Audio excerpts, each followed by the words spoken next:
यत्रेकस्थं जगत्कृष्णं प्रविभक्तमनेकधा अपश्यद्देवदेवस्य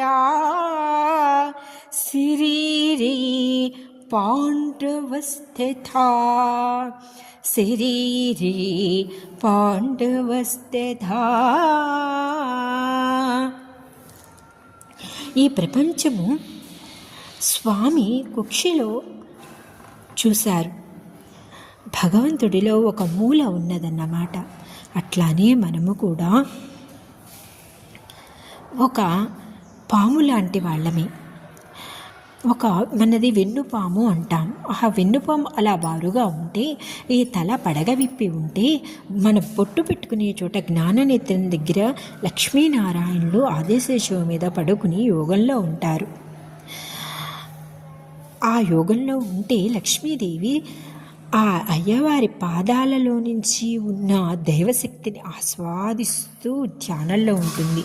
విష్ణుమూర్తి ధ్యానం చేసుకుంటూ ఉంటారు. ఆహా, ఎంతటి భాగ్యం కలిగింది! ఎన్నో జన్మలు ఎత్తితే కానీ ఈ స్వామికి సేవ చేసే పుణ్యం కలగలేదని ఆదిశేషువు పడగవిప్పి ఉంటారు. మనం ధ్యానంలో, యోగంలో ఆ అర్జునుడు ఏ విధంగా భగవత్ సాక్షాత్కారాన్ని పొందారో, మనం బొట్టు పెట్టుకుని జ్ఞాననేత్రం దగ్గర అలాంటి సాక్షాత్కారాన్ని పొందాలి.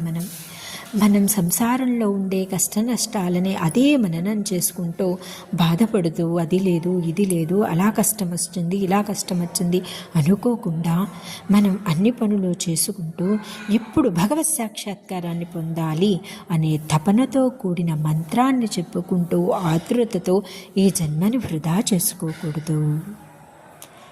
భగవత్ సాక్షాత్కారాన్ని ఈ జన్మలోనే పొందడానికి ప్రయత్నం చేద్దాం. అదే మన జీవిత లక్ష్యం.